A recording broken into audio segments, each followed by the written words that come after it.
on, you guys? How are you all doing today? Hope you guys are doing fantastic as always. So today in this video I'm going to be talking about 6 months of owning a BMW 2 Series, more specifically a BMW M235i, which is the current car that I am in. It's the car that I own. It's the car that I make a lot of videos with on this YouTube channel. So before we get into it, if you guys can please smash that thumbs up button as well as subscribe to my channel if you are new here. I make tons of informative content, fun vlogs, awesome videos featuring all kinds of fast cars, and I really enjoy it. What's the good about this car? 6 months of ownership with this M235i has been nearly flawless.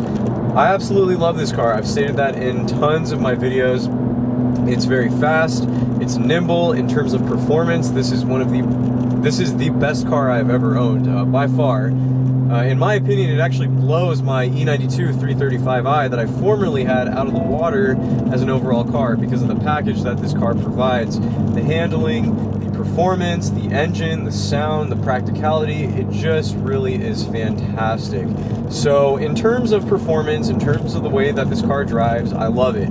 It's really good. The only thing I'd say that is kind of not as good as my E92 would have to be steering feel on this car. And that's not by any means. It's a very small con because with the M235, specifically due to the fact that it's an M performance vehicle, BMW definitely reworked the steering amongst many other F-Series models to give it more feedback, to give it more weight, and just to give you more of a sense of connection with the road when you're driving this car, because of the fact that a lot of F-Series cars feel really numb. And trust me, I do know this because I've driven like 328s and 335s and stuff, and the steering on them does suck. It's nothing in comparison to the E92. This steering is much better. This revised version is significantly better in terms of connection with the road. In addition to that, the fact that I have lowered this car about a little bit over an inch all around with H&R Super Sport spring. Ride quality, the firmness, and just the overall more direct steering feel that the springs have provided have made this car really, really good in terms of handling and just driving feel. Amongst other things, this car has been very, very practical. 98% of the time, it's just me that's driving the car. So really, I don't need a whole lot of space. I don't really care about the ride quality and comfort aspect that much because I like sports cars, I like race cars, and I want to go fast. But if this car needs to serve that purpose, it most definitely can. I think a lot of people look at the 2 Series and they think it's too small and whatnot, but this car actually has the same proportions as the E46 Generation 3 Series. It's really not a small car by any means. In fact, it weighs around 3,400-ish pounds dry weight, so it's hefty to say the least. It has really good room for both the occupants in the front, and in the back seats, there's actually quite a bit of space. I think most of my friends are really, really surprised when they sit back there and they realize, like, wow, this car actually has a good amount of space. The trunk space as well is fantastic. There's a lot of cargo room. You can obviously fold the seats down completely if you really need to throw something big in the car. But overall, like, you can really fit a lot in this thing. And this car has a lot of power, so it's not like it's gonna get weighed down by anything. Gas mileage is really good too. If you're not on it like a dumbass all the time, then you'll get pretty decent fuel economy, like low to mid 20s in the city combined. You can squeeze out 30 miles per gallon pretty easily on the highway if you're just cruising. Throw the car in Eco Pro mode and you'll be fine. So in terms of durability, this car has been great as well. Reliability has been fantastic. I have not had a single issue. The only thing I've done maintenance-wise is an oil change on the car, which is something that I try to do about every 5,000 to 7,000 miles, depending on the intervals. I've had absolutely no issues electronically, mechanically, suspension-wise. The brakes are squeaking a little bit in the front, and I think that's due to the fact that the pads are wearing down. I also do plan on replacing the rotors because I just clocked 53,000 miles on this car, and I got it with 45,800 miles. So I'd say that's about 7,200 miles or so that I put on the car since I got it in the last 6 months, which isn't a whole lot. But I'm not trying to drive it a ton, you know, it is my daily. But like I said, no issues. I have modified the car as well. It's running a full Fab-Speed straight pipe exhaust system.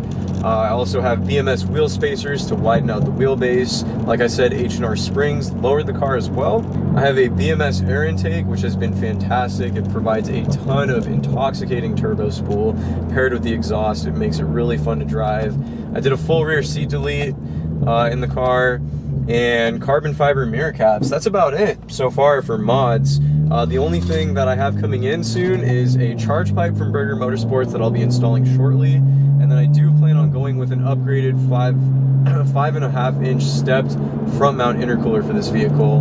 And once that happens, I'm going to go ahead and tune it using boot mode, which is the flash software. I'm going to do stage 2 aggressive is the plan. And then from there, we're going to get new tires on the car, new brakes. Like I said, the pads and rotors are something that I do need to replace pretty soon. And from there, I guess we'll see.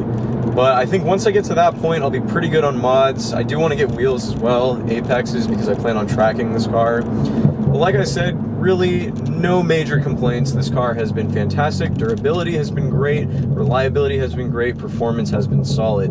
Complaints about this car. What are the cons? So I think, and this is me being slightly picky, overall this car